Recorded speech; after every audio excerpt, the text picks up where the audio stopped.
What's going on, everybody? Welcome back to another episode of Around the 412. I am Smitty. As you can tell, if you were looking at the screen right now, no Tyler this week. I'm flying solo. Tyler just welcomed a beautiful baby girl into this world, Sydney. Welcome to this world, Sydney. I think we all know why that is the first name that they chose, but shout out to Tyler. Shout out to Kennedy. The baby and mom are doing great. Very excited for them. We got Around the 412 baby in this world now, and I got them some Around the 412 custom onesies, and I cannot wait to see those being worn. So Tyler will be back with me, hopefully for Steelers Saturday sit down. If not, certainly for the podcast next week, but look forward to doing that.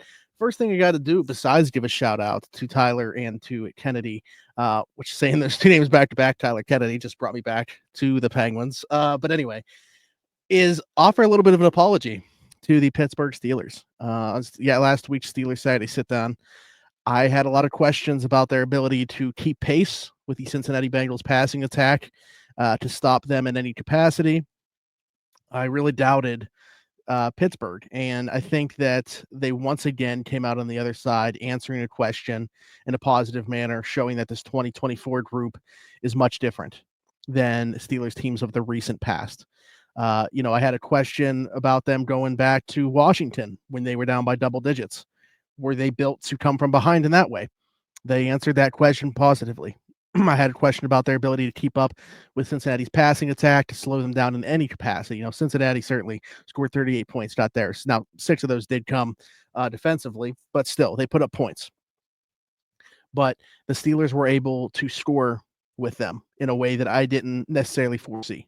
Russell Wilson was awesome. The offense did anything and everything that they wanted against the Cincinnati defense, which is the worst in the league, in my opinion. I mean, all the numbers might not bear that, but just watching that game, then watching it back, their safeties don't want to tackle. There's so much miscommunication going on in the back end. They don't have the defensive presence up the middle that they've had in the years past. So, it's pretty much Trey Hendrickson and some decent, and Logan Wilson. No Logan Wilson this week, obviously, was massive for them. But there's not much talent on that side of the ball. And I think that Lou Anarumo, who at one point was getting head coaching looks, I mean, I thought he was going to be the guy in Arizona before they hired Jonathan Gannon. I think the league's caught up to him, and he hasn't been able to punch back yet. Or I don't know if he will be able to punch back. I would be very surprised if they moved forward with him beyond this season, which is pretty crazy to think, because as much as we talk about the Cincinnati Bengals, and the first thing you think about is Joe Burrow and that passing attack, the defense is really what carried them on that postseason Super Bowl run that they had. I mean, that defense was giving up like 16 points per game in the playoffs or something like that. So the defensive side of the ball has been very underrated in terms of the Bengals' recent success, but they've fallen off a cliff now. Maybe they really misunderstood just how important Jesse Bates was to what they do on the back end. I think they knew he was a good player, but I'm not sure that they valued him in this way. Geno Stone was a good player in Baltimore. I just mentioned it doesn't look like those guys want to tackle on the back end. He's certainly part of that. Him and Jordan Battle. Cam Taylor-Britt was very good last year. Hasn't been that same type of player this year. I understand that he had the pick six in this game, but from a coverage standpoint, hasn't been that type of player. Mike Hilton, never really that type of player necessarily in coverage. You could get him, going back to his days in Pittsburgh. But certainly, it just seems like regression across the board. And I said this my other podcast, Steelers Afternoon Drive. But when I went back and rewatched it, one of the first things that jumped off the page to me from the L22 was just Russ's command at the line of scrimmage. I feel like he had an answer to everything. He knew exactly what Cincinnati was doing. So he was winning these reps before the ball was even in his hands. Pre-snap, he was winning that chess battle. He was playing chess, and the Cincinnati Bengals were playing checkers. Maybe no rep more prevalent than the third down conversion to Van Jefferson, 40-some yards. I don't want to say put the game on ice, because I know Cincinnati ended up coming back down the field and scoring pretty quickly and having an onside kick scenario and stuff like that we had to recover. But that long completion of Van Jefferson, he comes up to the line of scrimmage, sees as it's cover zero, just straight man across the board, sees the mismatch that he's got out there with Josh Newton, a rookie out of TCU covering Van, and gets him, that one-on-one.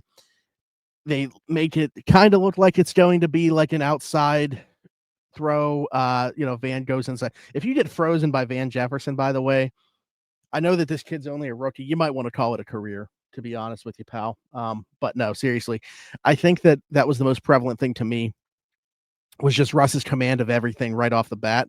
Um, he was just so dominant in this game, even though there weren't like a ton of deep shots and he was just taking what the defense was giving him. They had an answer for everything that Cincinnati wanted to do before the ball was even snapped. And if they did, like Russ was checking them into the right play, if they didn't already come out in the right play. So very impressive performance, I thought, from Russell Wilson in this one. Also super impressed with the interior of the offensive line. I mean, offensive line in general was pretty good, but like, I was curious to see how the interior, specifically Zach Frazier, Mason McCormick, bounced back after a rough go on a short week in Cleveland. And I thought they answered the bell for sure. I know Zach Frazier had a couple, ineligible man downfield penalties, but in the run game, they were so dominant. Great reps and pass pro as well. They were very good. Isaac Seumalo had a really nice block on the Najee Harris touchdown run where he takes like two guys out of the play. I thought Broderick just continues to get better, post bye. I guess, maybe just a product of getting healthier along with just like this point of year two being where, he was so raw coming out. We even talked about this on here on Afternoon Drive, in conversations with our boy DB. Like this is a project for sure that they took, and you really hope to get that return of investment, hopefully by like year three. We're at the back half of year two now, so maybe that fruit is just starting to bear. And Broderick Jones continues to ascend. I think the arrow is still pointing up for him as a player, but certainly looks much improved over the last few weeks. So I've been impressed in that regard as well. The involvement from Pat Freiermuth, it was nice to see for sure. He gets a touchdown catch, catches 6 balls. Just something about playing in Cincinnati, it seems like, for him. George Pickens making some big plays after bounce, and he bounces back from that, in the first passing play of the game. Russ throws a pick 6 because George is kind of like gets off balance early. Then Cam Taylor-Britt pulls him down by the helmet. Probably should have been illegal contact. It was within 5 yards, so obviously not pass interference, but probably could have been illegal contact on that play. Or illegal use of hands, I should say. But anyways, I was really impressed with what the offense did. I thought Arthur Smith called a great game too. I think a lot of what defenses do in the NFL now, and I don't know. The Steelers have more talent than most defenses, so I feel like they're one of the few that don't. But league wide, what you see is teams will give you between the 20s, right? And then it's just they want to limit you to 3. Like, we're not going to give you the end zone. Take 3 because we don't think that you can beat us just kicking field goals. I think largely that's what Cincinnati does, but then they're really bad in the red zone too. So I think it's like a league-wide problem that they don't have the answer to.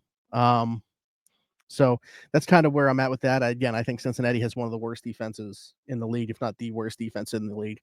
I mentioned the Steelers defense, and I want to get into them. But first, we got to throw it over to our friends at Game Changers. What's going on, everybody? Smitty from Around the 412, and I just want to take a quick second to give a shout out to our folks at Game Changers. Their logo on the screen right now, right above my microphone. Over 2,000 different designs in their catalog. Luxury heavyweight material. I am wearing one of their shirts right now. Best vintage t-shirts in the game. Head over to gamechanger.la or pick6.la to pick up some shirts. And guess what? Use code AT412. Save yourself $10 on your order every single time. Again, gamechanger.la or pick6.la. Best vintage t-shirts in the game. Check them out. I want to dive into the defensive side of the ball here a bit for the Steelers. I think that we can, continue to have the conversation about the Steelers offense, and hopefully you see that continue now with Cleveland coming here on Sunday. We'll obviously talk about that matchup at length more on this upcoming Steelers Saturday sit down, but there'll be a time and place for that. Defensively, where I wanted to start is with Nick Herbig. How can you not? 3 straight games now that he's forced a fumble, 3 straight games against divisional opponents. That's how you get remembered for your time with the Pittsburgh Steelers. And Nick Herbig just continues to leave his mark on this team, make a mark on these games. His fingerprints were all over this one. That strip sack to Joe Burrow, lightning quick speed getting around Orlando Brown Jr. Peyton Wilson picks it up, takes it to the house. Nick Herbig just has a knack for making these big time plays. You see it time and time again. Again, he's punched a ball out now 3 straight weeks. But I think what makes it so special, and we haven't even been able to see it that much yet because we haven't seen all three, when they get Alex Highsmith back in the fold, and you can do some different things with these guys. I'm not suggesting, I know a lot of people want to move TJ around. If he's more comfortable just rushing from that one side and he's going to be productive doing so, that's fine. I don't think you need to mess with that. Completely fine with Alex rushing over the left tackle. What you can do with Herbig, though, is what really intrigues me. Rush him right over the center. Rush him from that A gap. You line him up even on the outside shoulder of one of the edge rushers as well, almost like he's sending him on a slot blitz. Talked a lot about Nick Herbig pre-draft in terms of a lot of people thinking maybe he was like an off-ball linebacker. I'm curious to see how different they want to use him in that way. Like Nick Herbig can definitely do some things for you in coverage. Do you spot drop him? Do you drop him in the middle of the field? I want to see all three of these guys utilized, and I think that they're going to be. Again, they haven't had all three at their disposal for a while, several weeks. And I think when they have all three back in the mix starting this Sunday against Cleveland, you're going to see them want to utilize all three of these guys.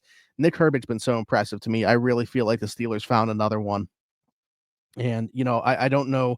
I'm curious to see how it, translates in terms of the snap count, right? But man, the fact that they just have this plethora of talent at that position now, where it's like you talked about in football, the important positions, quarterback, blindside tackle, edge rusher, like that's where you're starting if you're building a football team, right? So I really think that the Steelers have done a great job of finding these guys.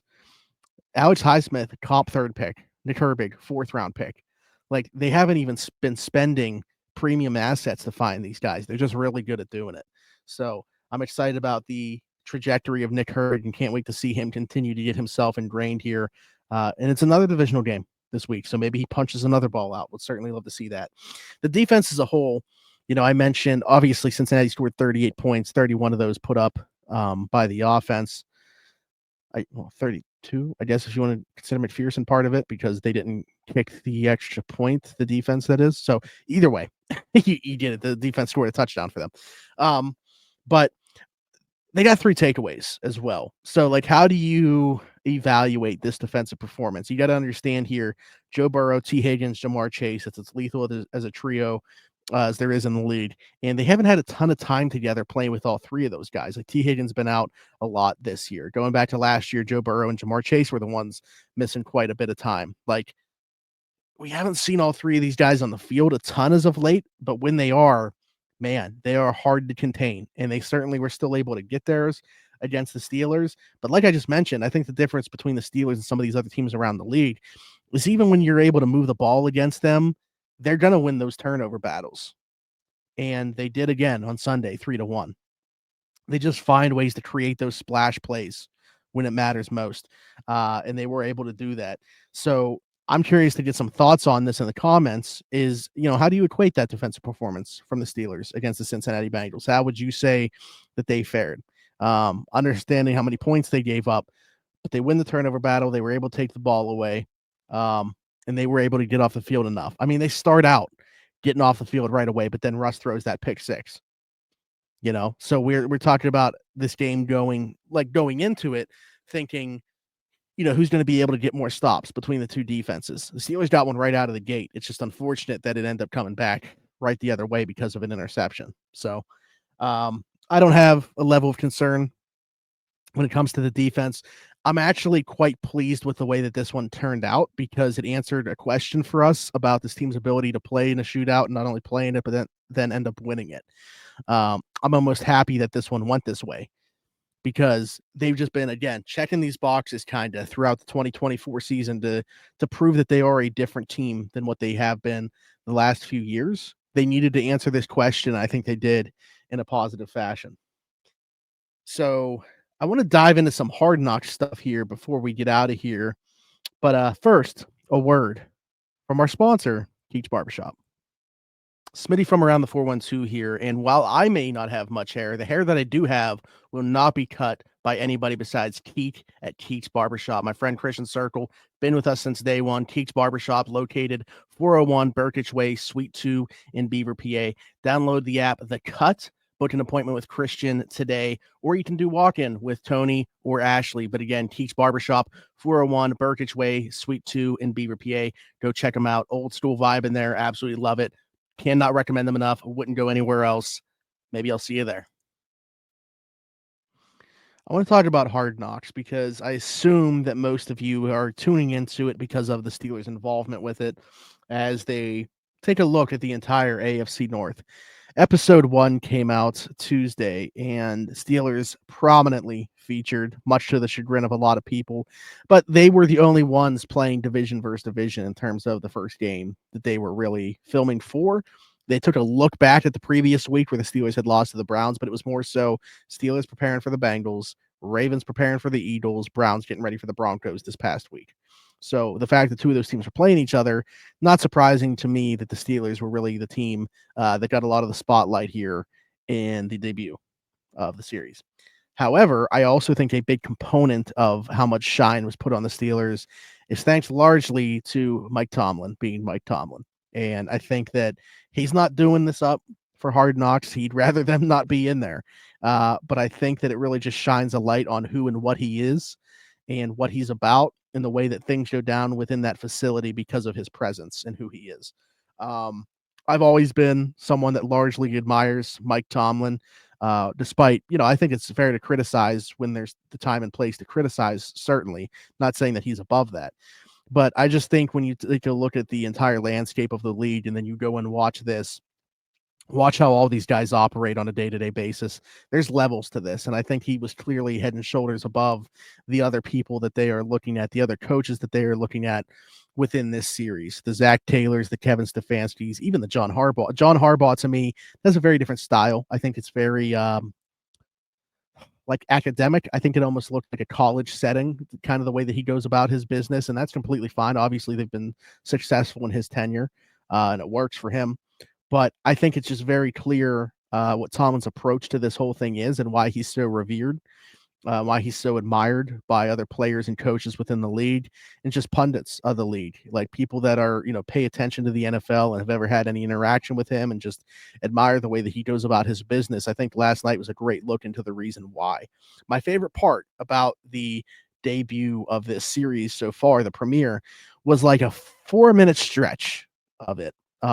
Where it's the Bengals and the Steelers preparing to play each other, and they just keep kind of flashing back and forth to the two buildings, and it's just going through basically the week of preparation. That's legit, obviously, how it goes down. It gives you a little bit of insight into the way that things roll within these places. But what I loved about it so much is like literally watching these things play out and then come to fruition on game day and then play out that way. Mike Tomlin talking about, all right, Nick Herbig got Orlando Brown Jr. this week, Zeus. They had to go out and get him because of what Alex Highsmith did to Jonah Williams in 22. How is Nick Herbig going to respond to that matchup? Keeps talking it up, keeps talking about Nick Herbig making a play, and then Nick Herbig makes that play, makes that splash play in the game. So it's just cool to me to get a look at like the week of preparation leading up to Sunday and then Sunday play out the way that you were preparing for it to play out. It was awesome to see. And to be honest with you, I put out a tweet about this, but like, Mike Tomlin, as I mentioned, I think already has that type of aura to him. Like, I think that he's already so revered throughout the league. I don't think that anybody needs to be sold on the idea of Mike Tomlin coaching them. But man, like for young players that maybe don't, maybe for people that don't have any idea in terms of the way that Mike Tomlin rolls, if they're watching the series and it's a bit eye-opening for them, man, you could use this as like a bargaining chip for you in free agency. Like, come play here because this is the type of coach, this is the type of culture that we have in place.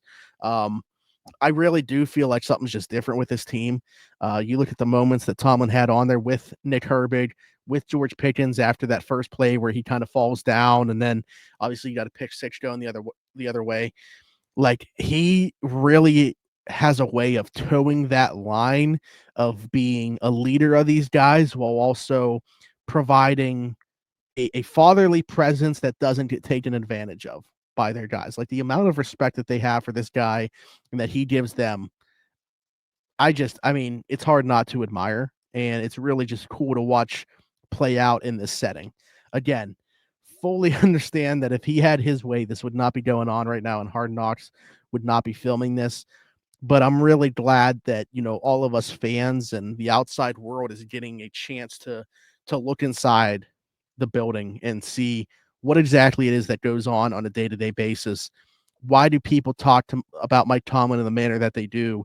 And I think it's largely because of what we're seeing play out now. And we will continue to see play out throughout the series. This was just episode 1. So there's a lot more of this. There's a lot more meat on the bone to give here for this series, but I thought it was a really good debut episode. I'll be curious to your guys' thoughts on that as well.